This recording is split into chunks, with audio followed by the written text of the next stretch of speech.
Cuando Vamos a grabar la charla como hacemos siempre, ¿vale, Ricardo? Vale.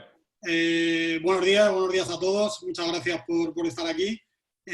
Vamos a tener hoy una charla con una persona brutal que tiene una experiencia a nivel de periodismo infinita, porque lleva un montón de años. Él es Ricardo Reyes y bueno, tenemos el honor de tenerlo aquí, o sea que muchísimas gracias por estar aquí.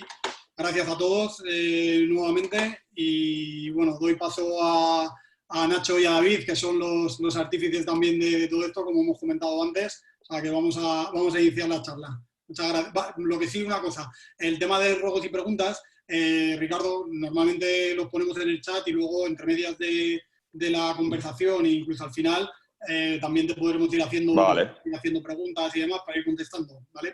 Vale. Es la primera conversación con tanta gente desde hace un montón de tiempo, o sea que estoy súper contento. Muy bien, pues vamos a ello. Empieza Lucas. Tenemos esa... Vale, bueno, a mí me hace mucha ilusión que esta vez el invitado sea un compañero periodista. Se fue muy jovencito allí a Madrid a estudiar y tuvo la suerte, bueno, y la valía también de engancharse ya al tren de cabeza. Ya en 2010 cubrió el primer mundial, que todos recordamos que tuvo final feliz, y ya desde entonces no ha parado de hacer grandes eventos, mundiales, Eurocopas, y anécdotas tiene pues para estar toda la mañana. A ver, estoy seguro de que va a dar de sí mucho la charla. Y os dejo con Nacho, y que es el que tiene el guión que siempre hay preparado.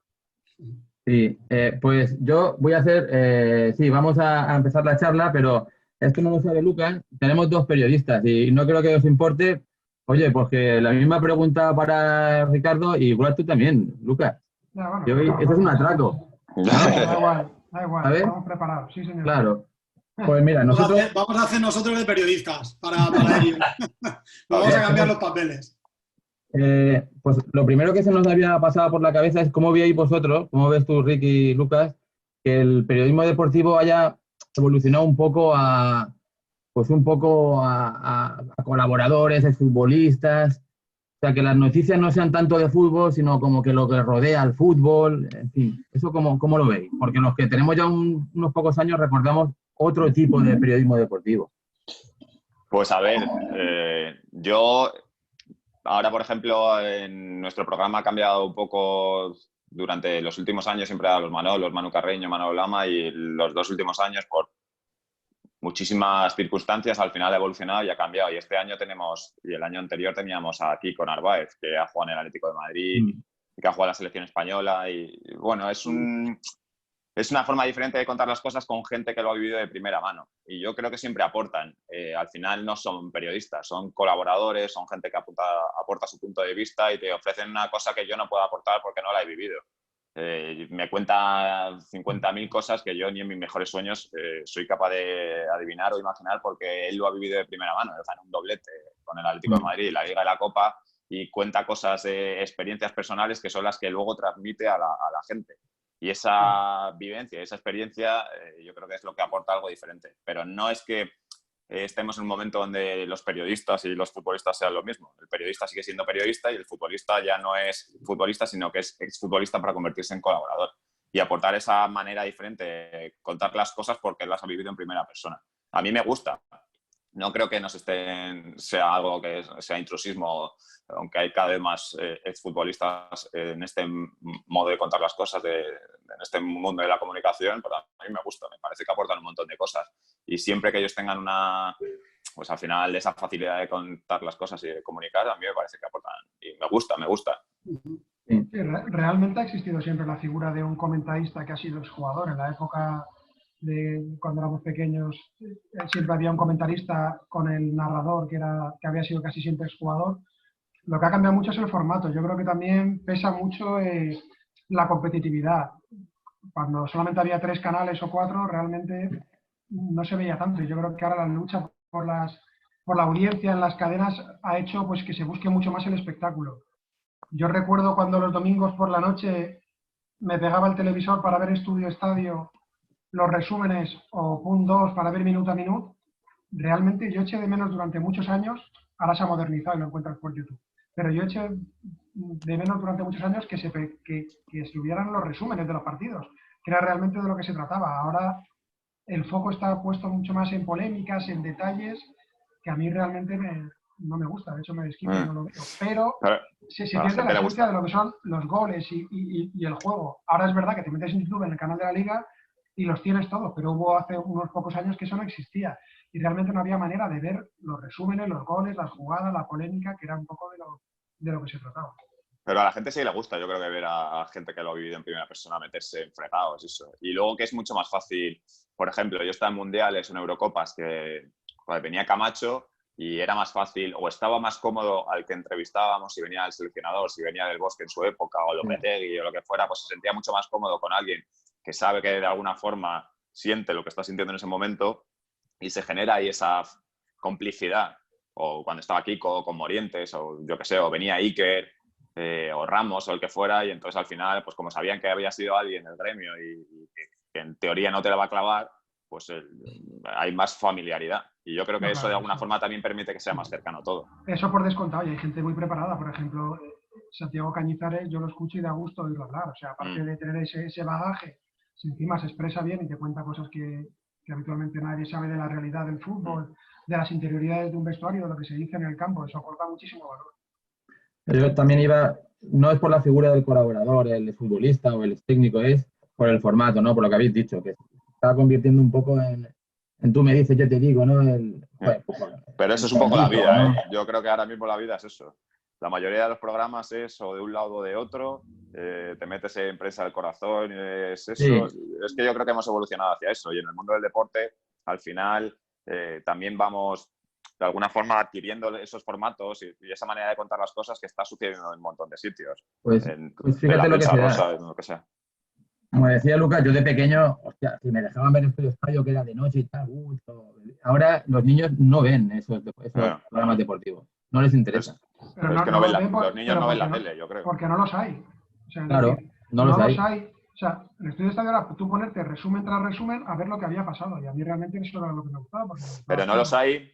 Y porque yo trabajo en televisión, no los hay porque... Porque la gente no quiere ver un Eibar... No, y porque o te suscribes a Movistar y pagas una pasta al mes o a cualquier... Nosotros antes cuando éramos más pequeños lo veíamos en televisión en abierto, Canal Nou, en televisión española. Ahora no tenemos esa suerte porque el fútbol cada vez cuesta más dinero y cada vez va más al cerrado. Ya fútbol en abierto, menos la Eurocopa ahora que iba a ser toda en abierto, la Copa del Rey, todo esté encerrado.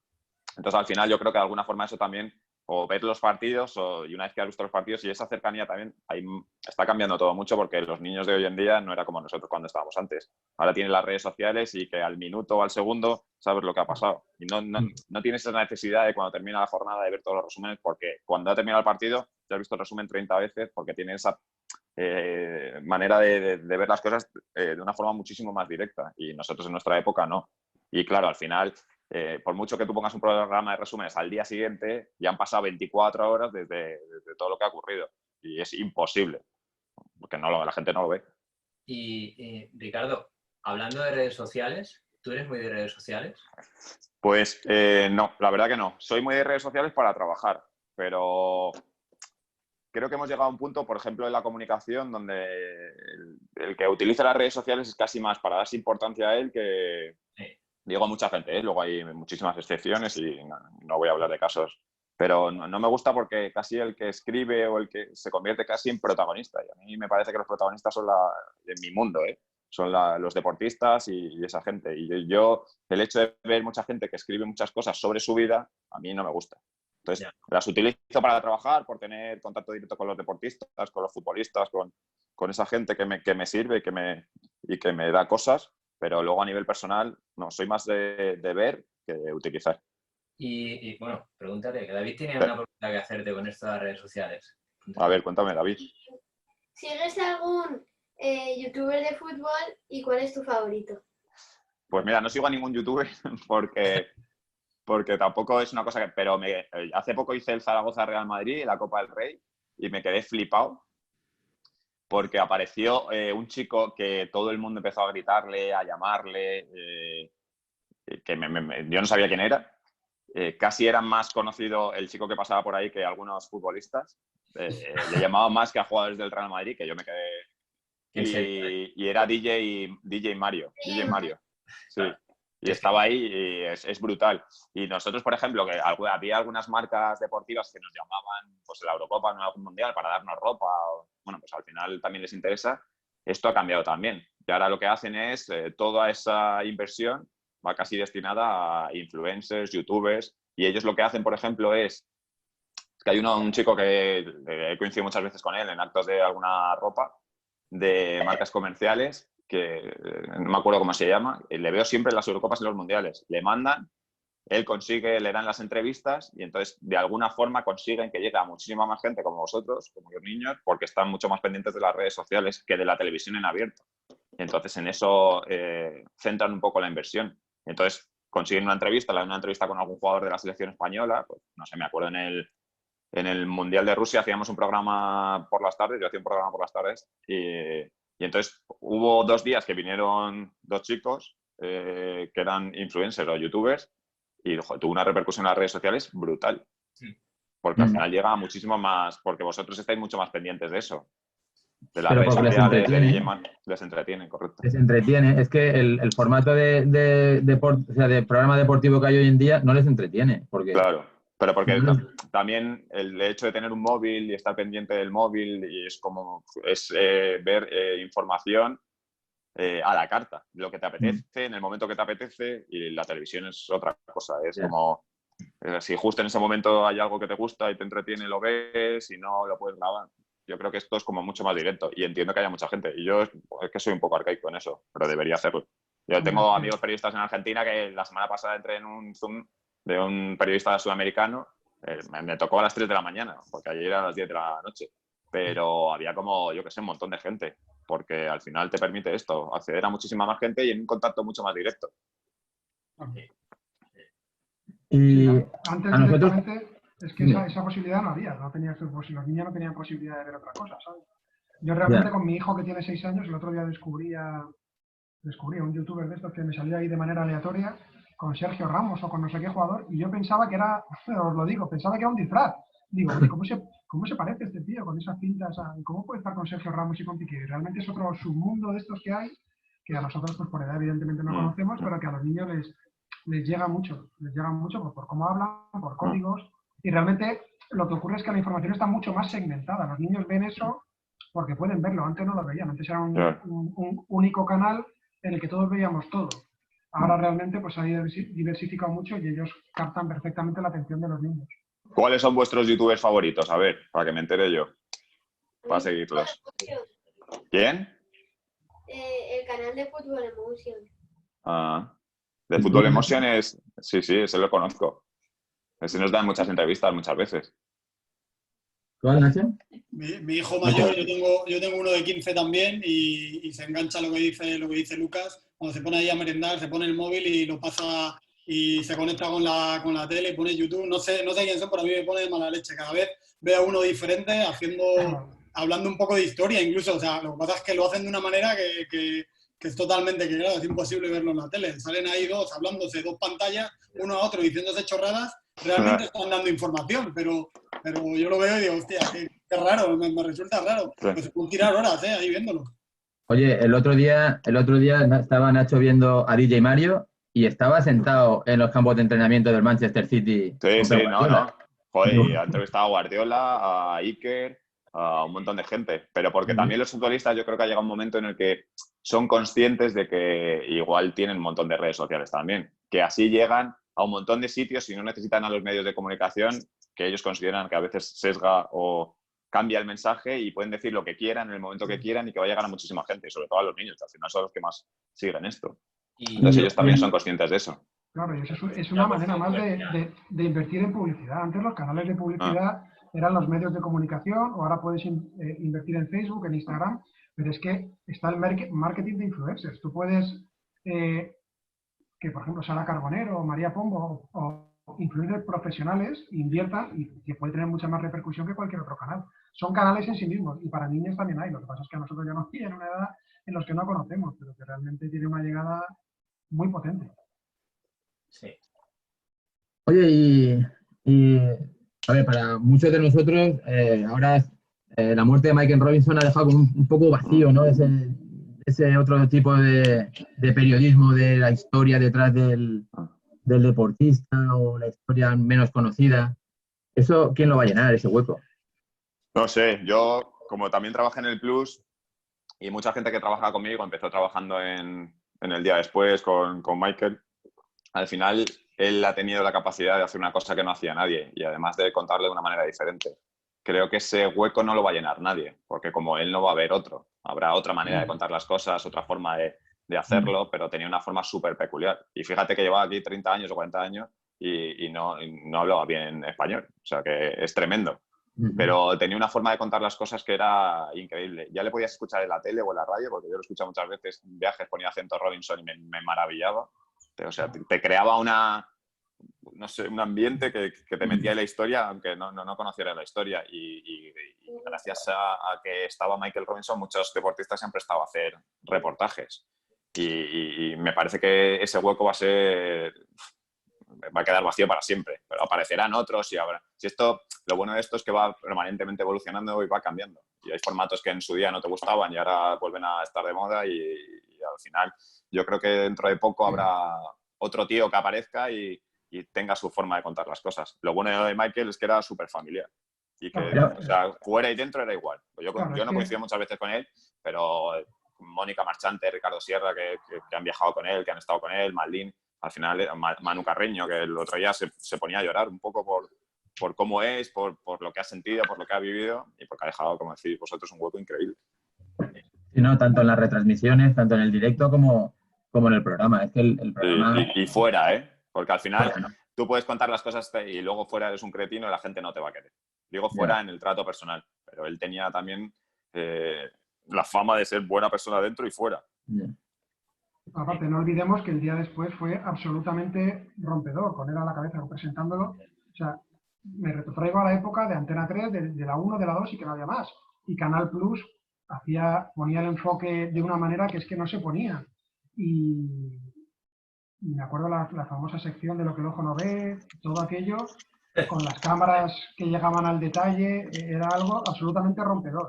Y luego es verdad que ya con la autonomía que te da ser un alto directivo y un cargo importante, porque hay esas entrevistas en profundidad, que sí que es verdad, yo sin conocerlo personalmente, pero Ricardo tiene que tener toda la razón, te genera una empatía con el entrevistado, que eso se nota cuando alguien quiere a la otra persona, y yo creo que era una persona, aunque en este país somos de enterrar muy bien y de hablar siempre bien del que se va, pero en este caso ha sido tan unánime y tan sentido por todo el mundo que estamos hablando de un tipo que se tardó. Y las historias, ¿no? Las historias que te contaba. Sí, O sea, las historias eran brutales. Yo es que recuerdo era- el primero que hizo Iker, que les pasará a los niños a lo mejor alguno de los que estén aquí ojalá, dentro de 10 años jueguen en el Madrid o en el Barça o en el Atleti o en el Villarreal, a lo mejor llega 1, 2, 3, 4 y habrá algunos que no estén y que no lleguen. Imaginaos juntaros, porque yo eso es una de las cosas que siempre me imaginaba cuando era pequeño. Digo, ¿qué será de esta gente dentro de 20 años, cuando estaba en el colegio, en clase? Imaginaos que alguno llega y os volvéis a juntar dentro de 20 años y otro es periodista, otro trabaja en un banco, y contar lo que habéis vivido cuando erais niños, porque yo jugaba al fútbol también y esos 10 años que estuve jugando me parecía que son los mejores años de mi vida. Y me han pasado 20 años y sigo recordándolo. Ninguno de los que jugaba conmigo llegó a nada, pero volverse a juntar y vivir que uno fue campeón del mundo, campeón de Europa y que te lo cuente.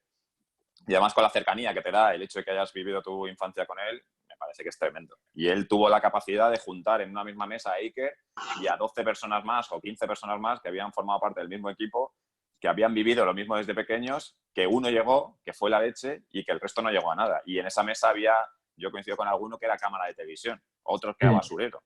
Entonces, al final, eso es tremendo. Y esas historias, pues él tuvo la capacidad de contarlas. Y en esas historias, además, algo que nos han repetido otra gente que hemos charlado con ellos, es que no llegaba el mejor necesariamente, sino pues que Mira, juntaba una serie de cosas. Sí. Yo he hecho, que os estaba diciendo antes, muchos torneos de niños un poquito más mayores que los vuestros. En Brunete, ¿no? Lo que comentaba ahora. En Brunete, sí.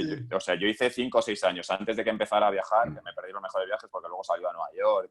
Nosotros íbamos a Canarias en Navidad y en España solía ser en pues a veces que era en Málaga, en Benalmádena, en Coruña, en un montón de sitios, en Villarreal.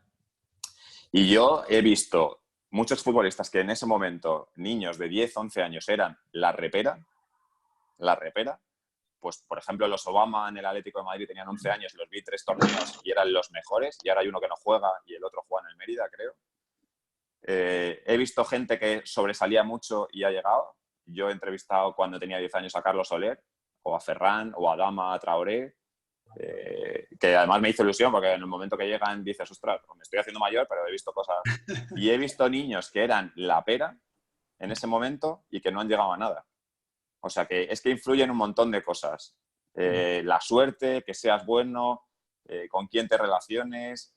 Luego, cuando eres un poco más mayor también influye que tengas una persona que te lleve bien las cosas. Es que influyen un montón de cosas. Y que el niño que sobresale con 10 años, 11 años, no quiere decir que a los 18 va a llegar. Mira, nosotros hicimos un torneo en Málaga, que estaba Brahim en el Málaga.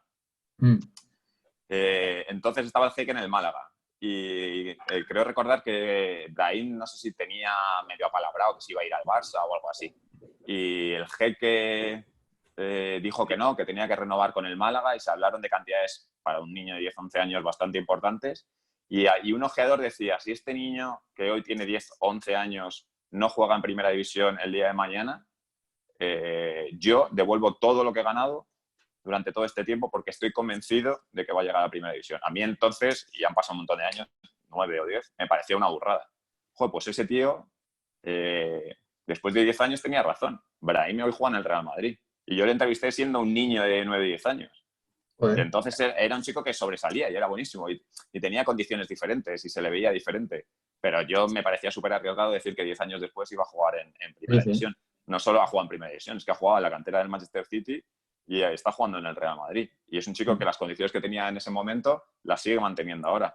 Pero hay muchísimos casos contrarios. Gente que en ese momento me parecían que eran buenísimos y que luego no han llegado. Oye, y tú que has visto mucho fútbol, y no vale decir Messi y Ronaldo, ¿quién estás ahí viendo fútbol y aún dices, joder, lo que ha hecho este tío? ¿De los de ahora? Todavía? Sí. De los de ahora. Pues los jugadores diferentes. Me gusta el futbolista que es, por ejemplo, volviendo un poco a los niños, sobre todo sobresalían los que eran más grandes, los que físicamente llegaban, pero es que eso no vale. No vale. Estaban los que aportaban los 8, los 6, los 10, los extremos, un jugador diferente que te hace cosas que dices, que te llama la atención, que me gusta pagar una entrada por eso. O sea, yo, por ejemplo, vi el otro día el Dortmund, que me imagino que como todo el mundo, que teníamos ganas de volver a ver el fútbol, y me gustó muchísimo Brandt, por las cosas que hacía en el centro del campo. Y todo el mundo se fijaba en Haaland, porque al final es el futbolista al que habla todo el mundo, porque le quiere Madrid, le quiere media Europa y porque es buenísimo. Pero me gustaba el jugador que el taconazo que hace para dársela a Hazard antes de la asistencia, me llamó muchísimo la atención. Me gusta ese tipo de jugador. Claro. Pues mira, aquí Nachete te quiere preguntar una cosa, dale. Venga, Nacho, dale. ¿El qué? ¿Quién es Herculano? ¿Si soy herculano? Sí. Sí. Además, tengo muchos amigos en el Hércules. Bueno, de antes, ya de ahora ya conozco pocos. Pero ¿En Hércules? pues mira, Qué compromiso. ahora lo veo mejor que hace un mes o 2, porque pensé que se iban a tercera división. Y porque creo que Alicante tiene una cosa, que es que se está muy dividida la gente.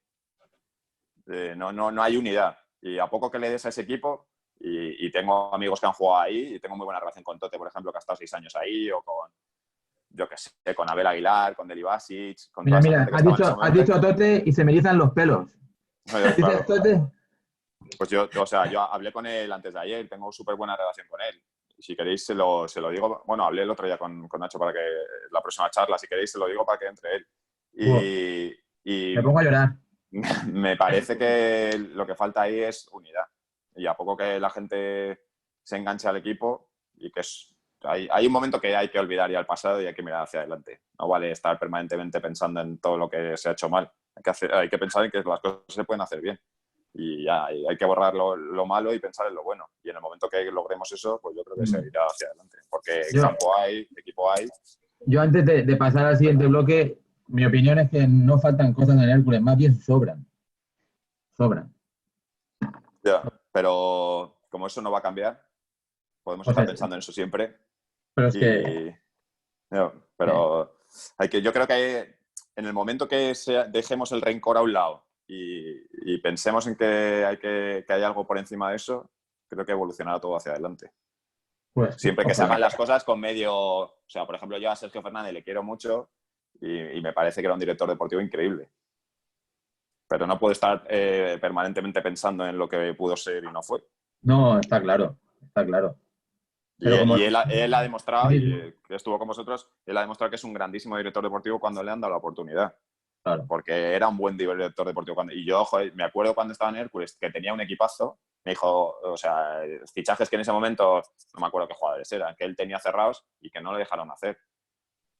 Bueno, pues hay que mirar hacia adelante. A lo mejor lo que mucha gente no sabe es que Ricardo es amigo, tiene una muy buena relación con Jesús Muñoz, que cogió el equipo esta misma temporada después de Planagumá. A toro pasado, Ricardo, ¿qué te cuenta? Porque es verdad que era su primera experiencia como entrenador profesional, como primer entrenador, perdona, no como profesional.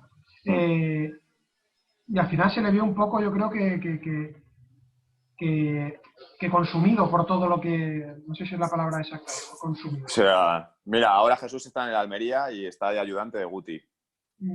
Porque hubo un momento en el que consideraban que el cuerpo técnico del Almería tenía que crecer o tener más gente, y él había dejado muy buena huella y ha vuelto a Almería y están súper contentos con él. Y es un tío que es muy trabajador y está muy capacitado. Ha sido 6 años segundo entrenador de Paco Gémez, fue segundo entrenador de Fran en el Almería y este año ha vuelto. Y él ha jugado en el Atlético de Madrid, en el Depor, en el Zaragoza, ganó una Copa del Rey. O sea, que es un tío que en Albacete sube a primera, que ha jugado en primera. Es un tío que está capacitado. Lo que pasa es que en Alicante tiene una cosa mala. Yo creo que tiene muchas cosas buenas y una cosa mala. Que es lo que decía antes, que no existe esa comunión. Entonces, al final, él estaba en un pozo, empezó a meterse en el pozo. Y eso que, joder, yo fui a ver el Hércules Barça 4-0 y, joder, le di un repaso al Barça increíble. Pero, claro, cuando salen mal las cosas, no acompaña a nadie, el público empieza a inquietarse, la prensa os empezáis a inquietar también. Y él decía que había muy buena unidad en el vestuario y que faltaba un poco de carácter, pero que al final faltaba sobre todo paciencia. Y la paciencia en el fútbol hoy en día es una cosa complicada. Y él, que era muy optimista al principio, pues al final te acabas contagiando de todo eso. A ver, es un tema... Paciencia, muchos años, ¿eh? La grada este año yo creo que No, yo digo paciencia, en los 3 meses que estuvo. Oye, sí, pero estando el equipo en descenso a tercera división es muy difícil. Ya, totalmente. Sí, pero bueno, al final las cosas empiezan mal y luego siguen mal y luego termina peor. Y hablando de ti, ¿siempre has querido ser periodista? O un poco, o sea, ¿cómo decides ser periodista? ¿Alguna referencia o...? No, yo siempre he querido ser como ellos, futbolista. Y jugué muchos años en Alicante hasta que me vine a estudiar aquí. Y lo que pasa es que yo siempre he sido un poco cagón. Y me llamó el Hércules 2 o 3 veces, me llamó incluso un día el Atleti. Pero mi padre me decía que siempre tenía que estudiar. Y entonces la única manera de acercarme un poco al fútbol era ser periodista. Y una vez fui a una redacción de la SER, creo que era, y yo me compraba el periódico todos los días. Iba al kiosco con €1 y me compraba el periódico, porque me maravillaba, sobre todo en verano, ver los fichajes. Eso es una cosa que me vuelve loco. Y cuando hablas con representantes y eso y te cuentan un poco, me parece un mundo apasionante. Y me compraba el periódico. Y un día fui a una redacción y vi que al tío le pagaban por leer el periódico. Y dije, ¿cómo? Digo, yo me gasto todos los días €1 y a este tío le están pagando por informarse y por contar las noticias. Y cuando ya me di cuenta que al fútbol ya no tenía nada que hacer, pues tenía claro que la única forma de ligarme un poco a este deporte que tanto me gusta, que antes me gustaba más y cada día pues, al final te va quitando un poco porque vas conociendo cosas que no te gustan, pero la mejor forma de ligarme a esto era estudiando periodismo y dedicándome al periodismo deportivo. Y tengo 35 años, hace 17 años que no juego al fútbol y sigo ligado al fútbol.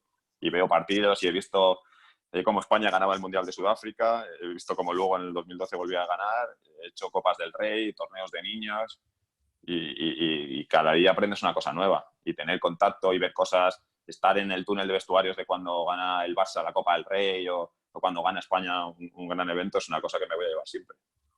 Ricky, ¿dónde estabas cuando ganó el Mundial? ¿Dónde estabas tú? Estaba en la grada y luego me Pero bajé. estabas trabajando, fuiste a trabajar. Estaba currando.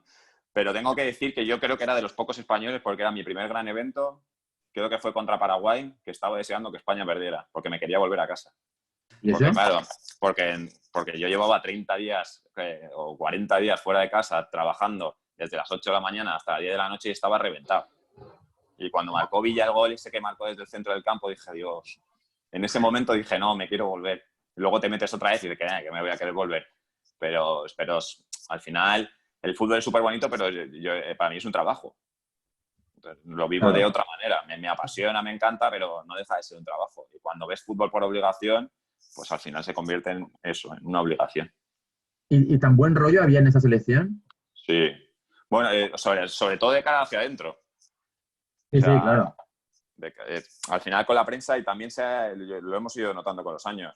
Desde al principio era como mucho más accesible todo y al final este último Mundial de Rusia fue...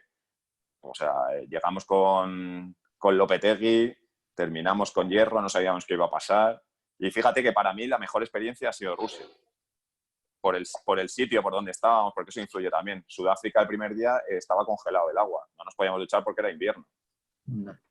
Cada vez que íbamos a un hotel teníamos que estar 1 hora. En el 2012, que era Polonia y Ucrania, los hoteles estaban recién hechos. Hubo un hotel que intentamos salir y había gente con metralletas fuera que o pagábamos en efectivo, en Kiev creo, o no salíamos. En el 2014, que fue en Brasil, una humedad brutal. Íbamos a los sitios y a lo mejor íbamos a una discoteca a tomar una copa o algo y pues al final la seguridad es una cosa que inquieta y era como un banco, tenías que pagar detrás de una caja fuerte, era una movida. Y luego en el 2016 fue Francia y casi no nos enteramos, ahí estábamos bien, pero casi no nos enteramos y la última del 2018, que a mí me gustaba el sitio donde estábamos, personalmente me gustó un montón y profesionalmente también disfruté mucho y deportivamente fue un desastre por todo lo que pasó. Ya. Ricardo, con esta parte que estás comentando, hay 2 preguntas. Una de Diego, que voy a abrirle el micro, y otra de Pedro, de nuestro portero. Un segundo, primero. Diego. Hola, Diego. Hola, Ricardo. ¿Qué te hubiera gustado ser si no hubieras sido periodista? ¿A ti qué te hubiera gustado ser? ¿O qué quieres ser? Bueno, que te queda mucho. A mí me gustaría ser futbolista. ¿Y si no eres futbolista? No sé. Hay que tener alternativas. A mí... No lo sé, no sé, es que siempre quise ser periodista o comunicador o... Me gustaría algún día presentar un concurso por hacer algo diferente. Yo quise ser futbolista, luego periodista y luego ya veremos en qué me convierto. Tú tienes que ser, de momento, futbolista, quieres ser, pero tienes que pensar en otras cosas. Pues al final el fútbol no llega. Tienes que seguir estudiando, preparándote, tener inquietudes y luego si el fútbol te da de comer, pues fenomenal. Pero si no, tienes que seguir estudiando para prepararte otra cosa. Y hay otra pregunta, como decía, de Pedro. Voy a abrirle el micro. Si lo encuentro por aquí. Pedro... ya está abierto. Pedro. ¿Qué? ¿Dónde estás? ¿Qué pasa? ¿Cómo estás? Bien. ¿Bien? Hola, Ricardo. ¿Te gustaría Hola, Pedro. jugar alguna vez en el FIFA? ¿Cuál sería tu frase favorita? Es que soy malísimo jugando al FIFA. Pero, por ejemplo, Manolo Lama, que es el que comenta, que yo creo que es inigualable, opaco, pero me gustan mucho sus frases, da igual las que sean. Como las que escucho, las escucho muchas veces en la vida normal, porque yo con Manolo he trabajado 10 años o más, no tengo ninguna frase concreta que me guste mucho, pero me gusta mucho todo lo que hacen, aunque soy malísimo jugando al FIFA. ¿Tú eres bueno, Pedro? No tengo la Play. Yo tampoco. Yo tampoco. Pero, ¿de qué equipo eres, Pedro? Del Madrid. ¿Y cuál es tu jugador favorito? Hazard. Mira, Hazard. Tienes buen gusto. Hazard y Courtois. ¿Porque son de Bélgica los dos o qué? No. Hazard porque me gusta de jugador y Courtois porque me gusta de portero. O sea, pero tú eres portero, ¿no? En el lacrosse. Sí. Ah, vale. ¿Y cuál es tu portero favorito? ¿Courtois? Sí. O sea, ¿crees que Courtois es mejor que Ter Stegen y que Oblak? No. Ah, vale. Pedro es portero nuestro y es el portero menos goleado junto con César de la Liga. Segundo año consecutivo equipo menos goleado. ¿Ah, sí? Nos jugamos. ¿Cómo habéis quedado esta temporada? ¿O cómo ibais hasta que terminó esto? Segundo. Ah, A un punto del Hércules que iba adelante. el Hércules, ¿eh? Siempre el Hércules. Este año, el año pasado, la verdad, es que un poco de atrás, ¿no? Sí. Muy bien. Guay. Pues a nosotros lo que nos sorprende muchas veces es cómo cuando vais a retransmitir un partido, ¿cómo os acordáis de todos los jugadores de un equipo, yo qué sé, Bielorrusia? O sea, ¿os los inventáis o...? O sea, Porque, yo, claro. mira, por ejemplo, este año he hecho la Copa del Rey y había muchos equipos de segunda división. Y he hecho, recuerdo al principio de temporada, hacer un Escobedo-Sevilla, creo que fue. Aquí, equipos de tercera división, que era imposible. Pues al final te metes en... Yo durante esa semana o las dos anteriores, pues preparas mucho, ves... He llegado a ver algún partido, pero ves sobre todo jugadores, estadísticas, quién es el que más llama, dónde han jugado, y al final intento aprendérmelos, o por lo menos apuntármelos. En primera división al final me conozco todos. Y como hacía partidos todas las semanas, al final se te queda en la cabeza y sabes quién, cómo, dónde juegan, pero los de segunda o de tercera me costaban más. Pero sin embargo he hecho partidos este año del Mirandés y al final me sabía los jugadores del Mirandés como si fuera el Madrid. Los goles que habían marcado, dónde jugaba cada uno, como al final han llegado a semifinales de la Copa del Rey. Y cuando estás ahí, bueno, ¿eres seguidor de algún equipo? ¿Simpatizas por alguno? Del Hércules. No tengo... O sea, cuando era pequeño sí que, pues, al final tendría que matarte si te revelara mi equipo. Pero... no, pero soy del Hércules. No tengo ninguna simpatía por ningún equipo ni nada. No me gusta porque además eso te condiciona un poco a la hora de hablar. Claro, eso te voy a preguntar, que es complicado, ¿no? Claro, tú dices del Hércules y queda muy bien ahí en Madrid. Mira qué simpático. Sí. No, pero en realidad sí soy del Hércules, porque mi primer partido que fui a ver de fútbol fue el Hércules. El único equipo que me hace un poco sufrir, aunque al final creas callo, es el Hércules sí soy del Hércules. ¿eh? No. O sea, te diría, mira, soy de otro equipo. Pero soy del Hércules porque cuando estaba en primera, yo recuerdo en Sudáfrica viví el ascenso del Hércules. Sí. Estaba en Johannesburgo en el 2010, cuando marcó el Hércules contra el Real Unión. ¿Era? Estaba allí. El gol de, creo que era Portillo, ¿no? O Tote, o... No, fue descarga en propia puerta. Sí, bueno, sí. Eso sí, pero asistencia atrás. Yo estaba que fui el único loco en Sudáfrica que gritó por el ascenso de un equipo que nadie conocía. Eso sí me da alegrías y me da tristezas. El resto me da igual. Ricardo, estando ahí en Madrid, ¿no te tira ninguno de los dos grandes? ¿No tiene...? No, porque además trabajas con ellos y al final soy de los equipos que me tratan mejor. Cuando tengo que currar o algo, he tenido experiencias agradables y algunas desagradables y soy más de las personas que de los equipos. Muy bien. Ricardo, hablando de cómo preparar los partidos, lo comentaba antes Nacho, hay una pregunta de Dani. A ver, abrimos micro. Un segundo.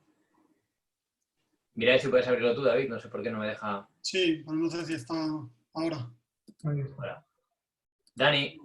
Espera, no se oye.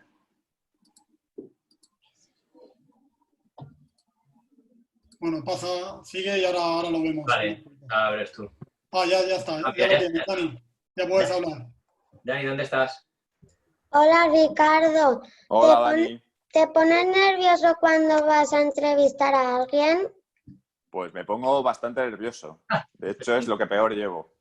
Pero dependiendo sobre todo de quién sea. Por ejemplo, en el sorteo de la Eurocopa, hace poco, veníamos de una semana donde había vuelto Luis Enrique. Había pasado todo lo que había pasado con Robert Moreno y se había anunciado que volvía Luis Enrique. Y era la primera entrevista que daba Luis Enrique un poco después de todo lo que se había hablado. Y entonces, al final, cuando tú estás en una rueda de prensa y está el entrevistado a 10 metros, pues es más fácil preguntar, pero cuando lo tienes cara a cara y tienes que repreguntar y dependiendo de cómo hable, cómo te conteste, luego la repregunta es más complicado, ¿no? Y lo recuerdo como que me generó bastante tensión, pero luego Luis Enrique estuvo muy simpático, muy majo y muy agradable y al final era mucho más lo que yo me había hecho en mi cabeza que lo que luego fue. Pero Sí. dependiendo de la situación, y es mucho más agradable entrevistar a alguien cuando ha ganado que entrevistar a alguien cuando ha perdido. En la Eurocopa de Sub-21, hace 2 años, estaba Saúl, estaba Marcos Llorente, estaba Iñaki Williams, estaba Marcos Asensio.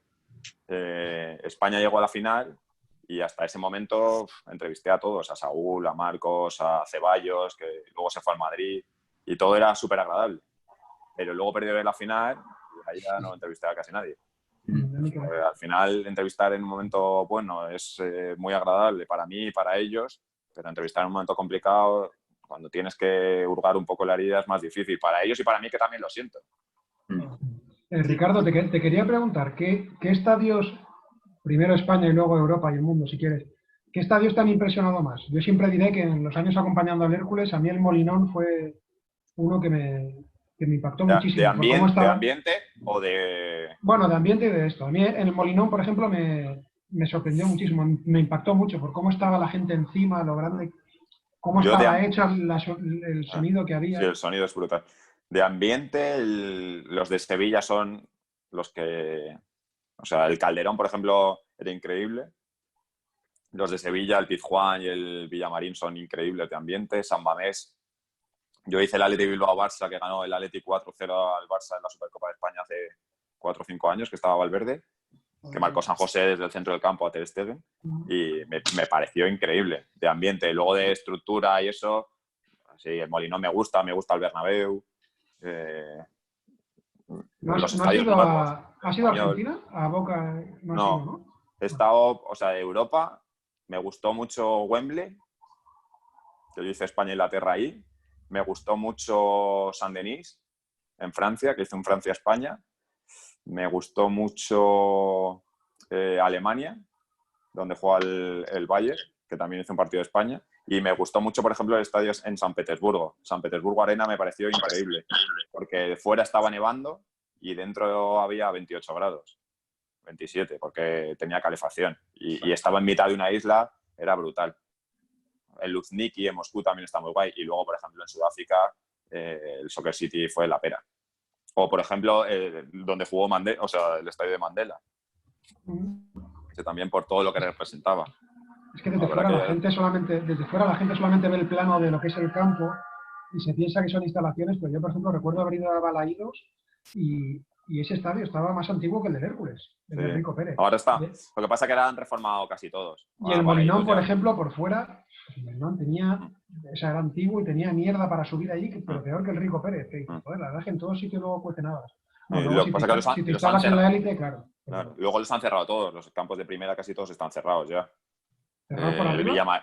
O sea, no, me refiero a cerrados enteros. El Rico Pérez al final es como bloques y estos son todos como cerrados. Son como mucho más redondos. Pero luego en campos europeos son todos cerrados, la acústica es increíble y sobre todo la comodidad para trabajar. Te metes por dentro y eso es la verdad que es una pasada. ¿Cuánto tiempo llevas metido en esto del periodismo de fútbol? Pues empecé haciendo, a Lucas le conozco de cuando yo hacía prácticas en la COPE en Alicante, tenía 19 años y ya empecé a trabajar en el Plus con 21, tengo 35. Así haciendo, o sea, a nivel nacional llevo 14 años. Y en todos estos años, ¿qué equipo, o qué entrenador o qué sistema de juego has dicho, uy, esto se queda para siempre? Hombre, el Barça de Guardiola, ¿no? ¿Por encima de las 3 Champions seguidas de Zidane? Me dice si es por el estilo de juego. Si es por el estilo de juego. Por lo que sea, ¿no? Por el recuerdo. Por ejemplo. Yo disfruto más con el Barça de Guardiola, que luego lo disfrutamos en la selección, porque era un poco la herencia que con el Madrid de Zidane. Lo que pasa es que el Madrid de Zidane pues, tenía ese gen ganador que le ha hecho ganar 3 Champions.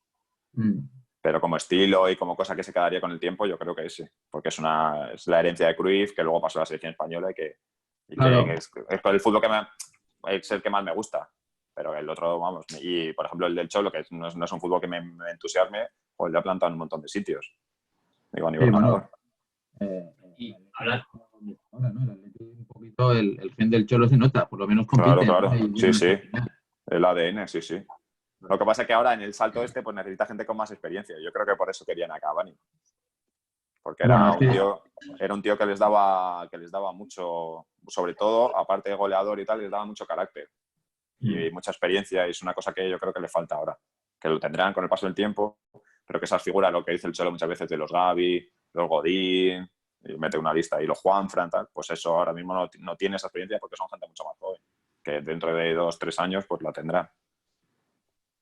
Mira, Ricardo, hablando de entrenadores, de estilos de juego, de jugadores, una cosa que te quiero preguntar, David, a lo mejor te pone en un compromiso, pero bueno, No, que va. los niños se les perdona todo. No. A ver, David. ¿Con qué jugadores te llevas mejor y si te cuentan secretos? Hay algunos jugadores que me cuentan secretos, pero si los cuento aquí dejarán de ser secretos. Entonces es mejor no decirlo. Pero hay jugadores que en el trato directo me han tratado muy bien. Pero hay muchísimos, ¿eh? En el Barça, en el Madrid, en el Atleti, en la selección.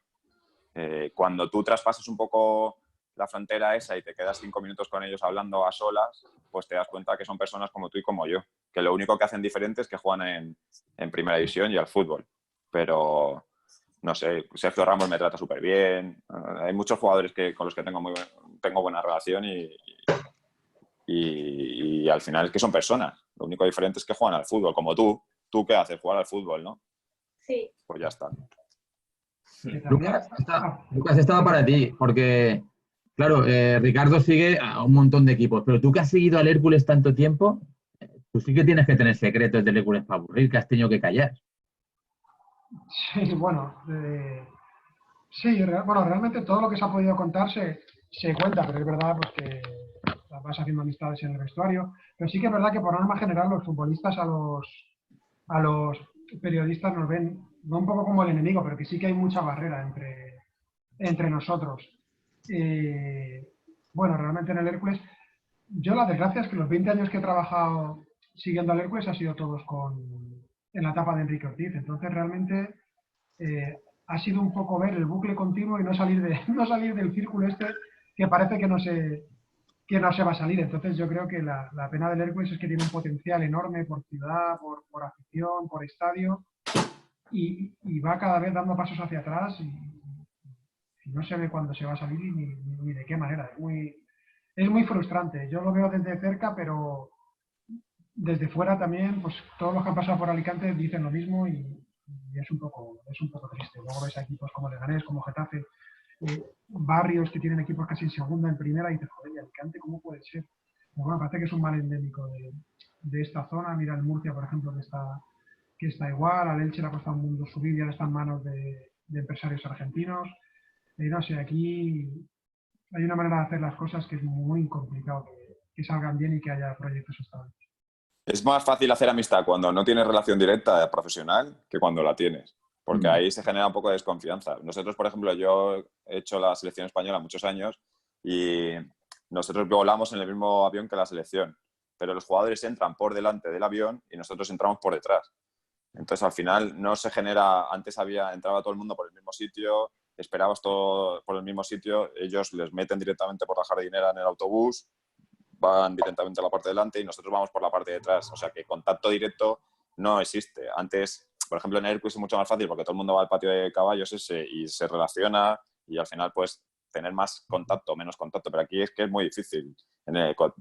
Hice 3 o 4 años en el Real Madrid también, iba todos los días a los entrenamientos y era muy difícil tener... Antes había como un sitio donde en la época que estaba la ciudad deportiva, las 4 Torres, pues al final había contacto porque la gente se relacionaba. Ahora es muy, muy, muy, muy difícil.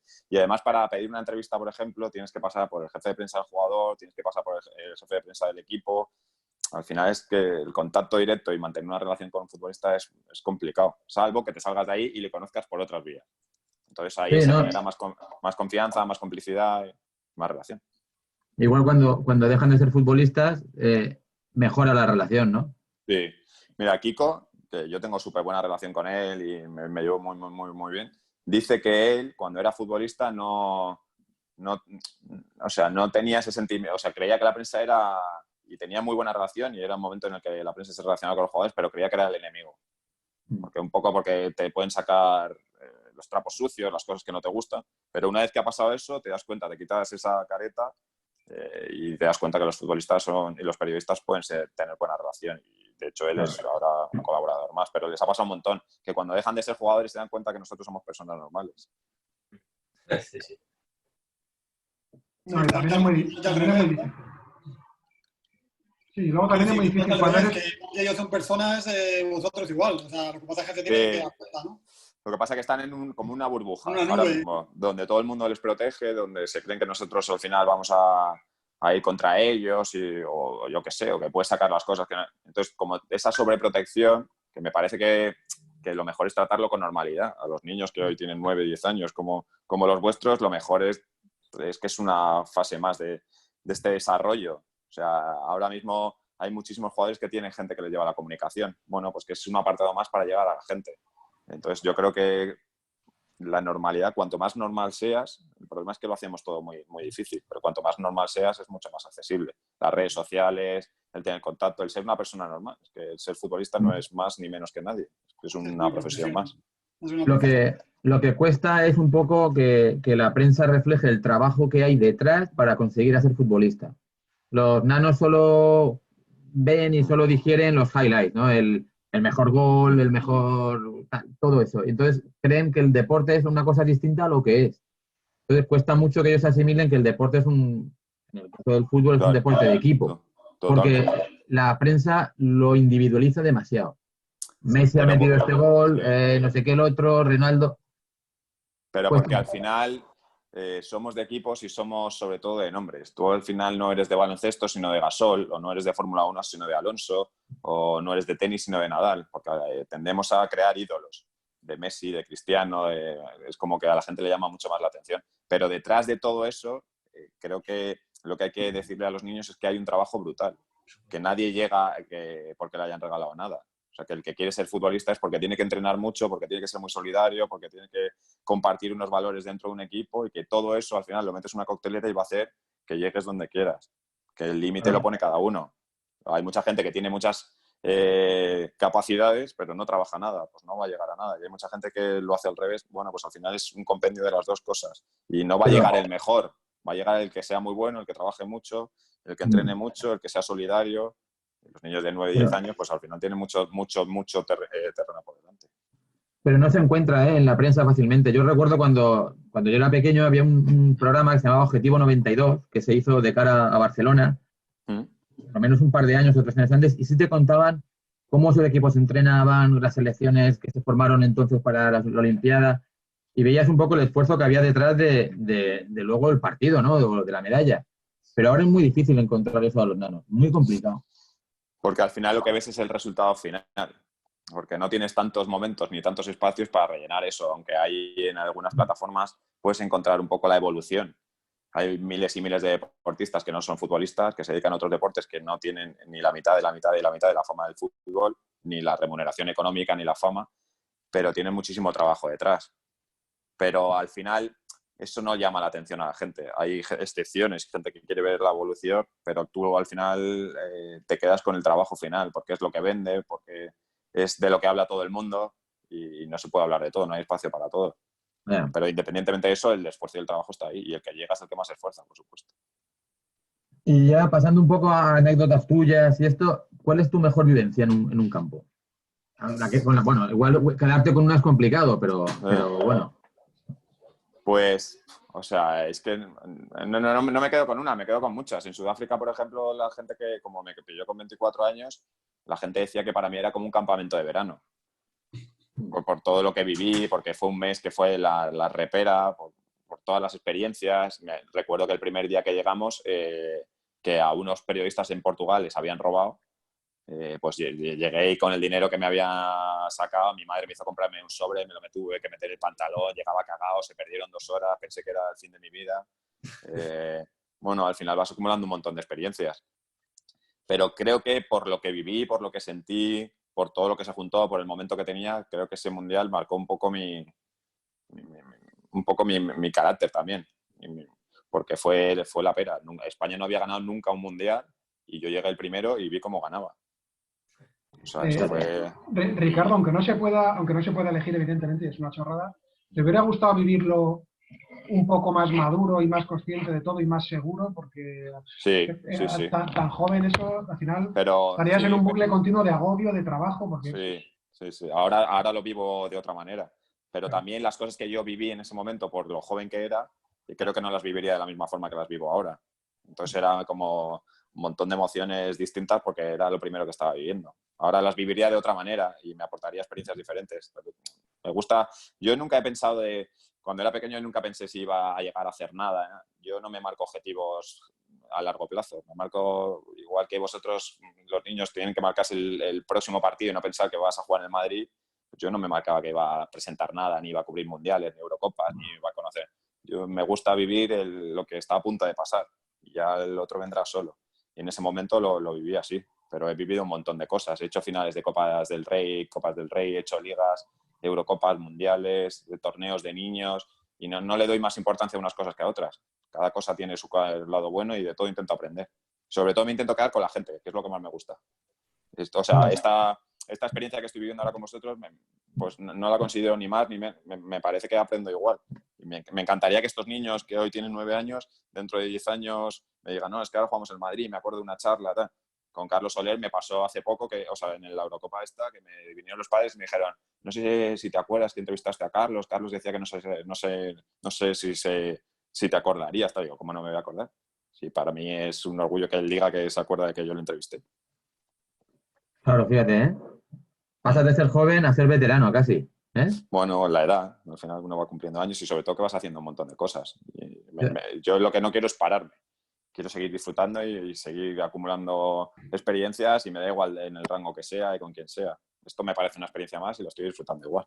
Yo, Ricardo, disculpa, un poco viendo lo que tú estabas diciendo a nivel profesional, porque igual que los futbolistas son profesionales, tú eres profesional de lo que haces y, vamos, bajo mi punto de vista y creo que bajo el punto de vista de todos los que estamos aquí es para quitarse el sombrero, ¿no? A nivel profesional, donde has estado, las experiencias que has tenido y lo que puedes... Vamos, que puedes escribir un libro perfectamente con todos los eventos, todos los mundiales, macho, porque has estado en finales, en mundiales, en Champions, en copas, o sea, eso, no sé, cualquiera desearíamos poder estar ahí, ¿no? O sea, que desde luego que a nivel profesional y con la edad que tienes, porque empezaste joven, es para quitarse el sombrero desde luego.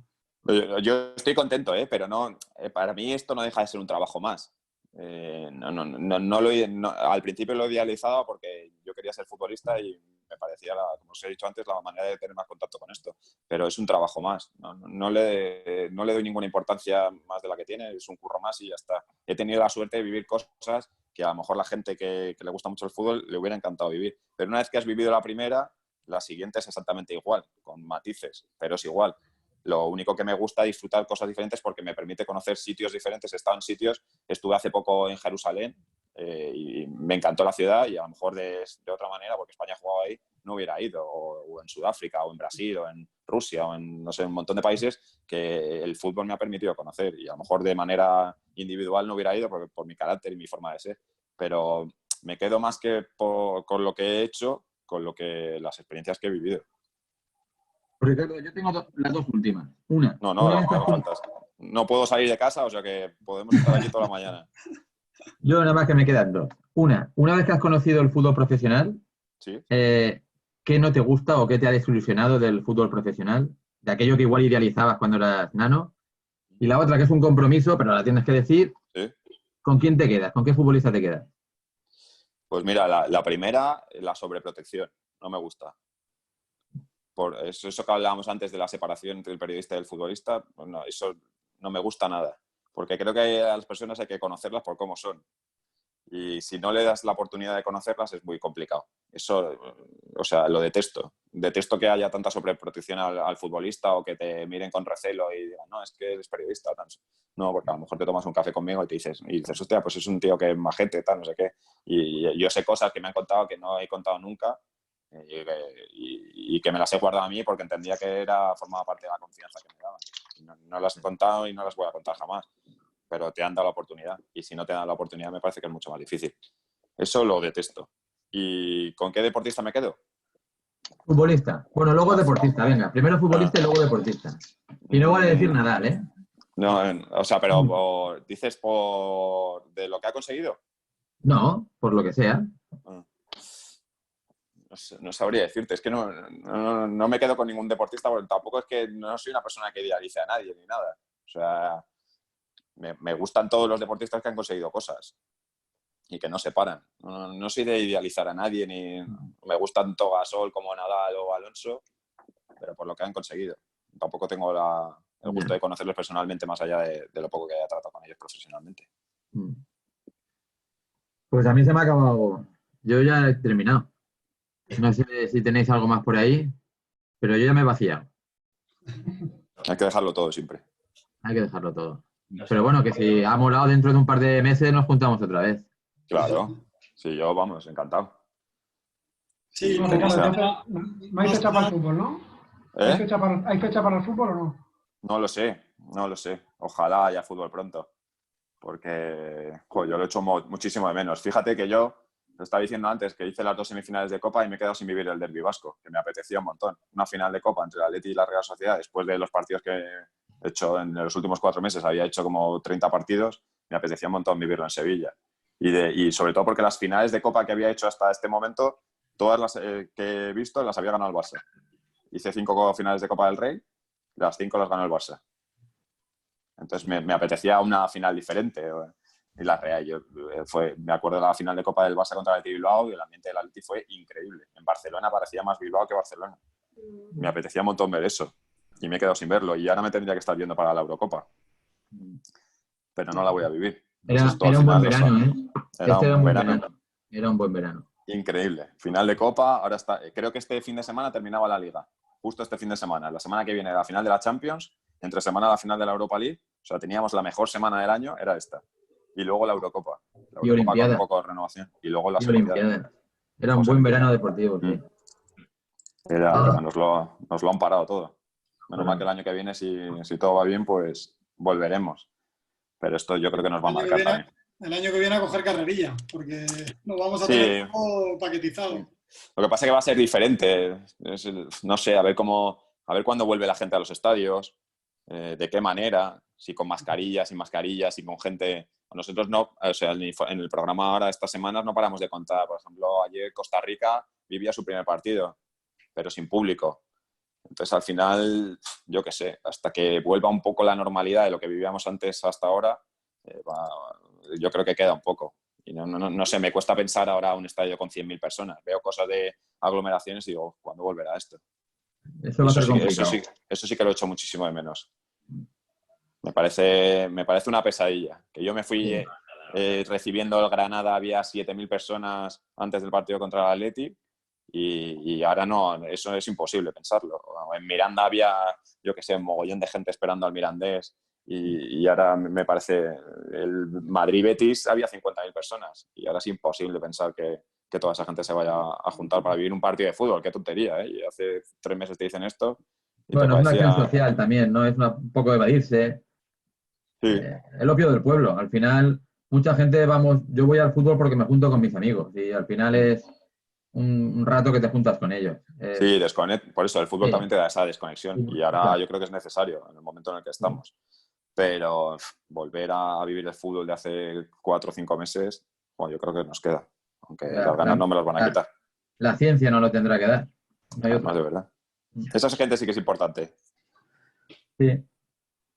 En eso estamos de acuerdo, pero... Una última pregunta que creo que Diego tiene una pregunta. Espérate, vamos a abrir el micro, Diego, y se la haces a Ricardo. Adelante, Diego.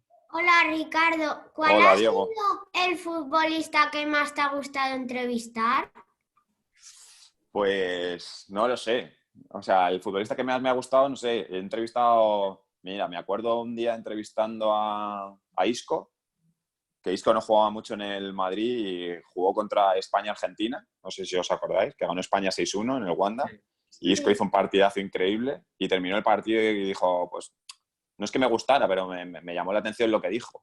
Al final hay futbolistas que están más predispuestos a hablar en ese momento Y entonces él no jugaba mucho en el Madrid y no me hizo falta preguntarle mucho para que él dijera que no entendía un poco la situación que estaba viviendo en el Madrid. Creo que estaba Lopetegui. No, Lopetegui no. Porque Lopetegui tiene buena relación con él. No me acuerdo quién estaba. Y la situación que estaba viviendo en la selección. Pues al final, o no sé. Ahí, pues con Busquets, cuando eliminaron al Barça hace poco en la Copa del Rey contra el Bilbao en el último minuto, lo pasé mal un poco. Porque era una sensación un poco desagradable. Aparte venían de una semana muy complicada con Quique Setién y todo lo que había pasado. Y es un momento un poco tenso. Es que depende un poco. Si han ganado en ese momento es una pasada entrevistar a la gente porque te transmite la alegría y te contagias. Y a mí me gusta hacer las preguntas como te puedo estar hablando a ti, Diego. Pero cuando pierden es más complicado. Oye, ¿y con Luis Aragonés has tenido relación? ¿Llegaste a entrevistarlo o a hacer algo con él? Le entrevisté un par de veces, pero no, porque Luis es del 2008 y yo empecé a hacer la selección un poco más tarde, en el 2009, pero todo el mundo habla muy bien de él. Y me parece que es un tío que era súper noble. Mira, Jesús Muñoz tuvo a Luis Aragonés en el Atlético de Madrid y le ficha el Atlético de Madrid a Javi Guerrero y a él del Albacete.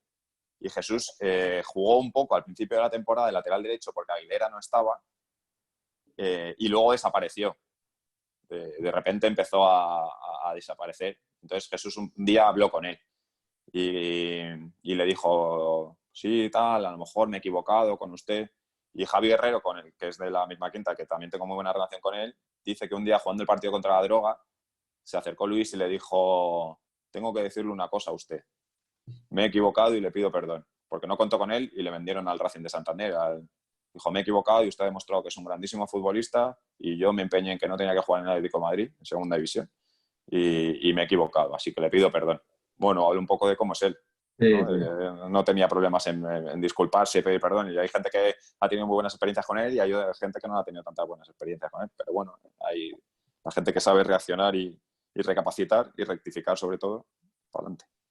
Yo creo que al final bueno, en España gente enterramos muy bien, también es verdad, pero yo creo que lo quería toda España, Luis Aragonés. Sí, sobre todo porque era un tío muy peculiar y muy diferente. Mira, Del Bosque, por ejemplo, con el que he entrevistado muchísimas veces, es un tío que daba igual, que hubiera un charco enorme, que hubiera una polémica enorme, él siempre se ponía, no te ponía ninguna pega, le podías preguntar lo que quisieras, a lo mejor no decía nada o lo que fuera, pero era un tío que se ponía y te lo hacía siempre con una sonrisa. Y a mí esa gente me da gusto. Y recuerdo hace poco en el Zaragoza Real Madrid Zidane, escuchar a Zidane cuando salió de la rueda de prensa decir, no, que siempre son las mismas preguntas. Bueno, pues son las mismas preguntas, pero siempre son las mismas respuestas. Sí. Al final es complicado. Y otro de los ídolos de todos los nanos y de todos nosotros, esa temporada 2010, después de ganar el Mundial, tan impresionante era ver si lo viste, que supongo que alguna vez sí, ver a Iniesta salir aplaudido de los campos.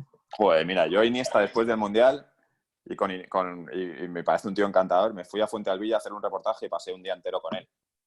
Y estuve en su pueblo y me llamó mucho la atención porque era Andrés Iniesta, haciéndole yo una entrevista en la calle a Andrés Iniesta por una constructora entonces que creo que se llamaba Andrés Iniesta. Entonces era como Fuentealbilla era todo Andrés Iniesta. Sí, sí. Pero era el tío que nos había dado el Mundial, que yo entré en su casa, tenía una foto, recuerdo, del gol que le marcó al Chelsea colgada en el salón, con el escudo del Barça a la piscina.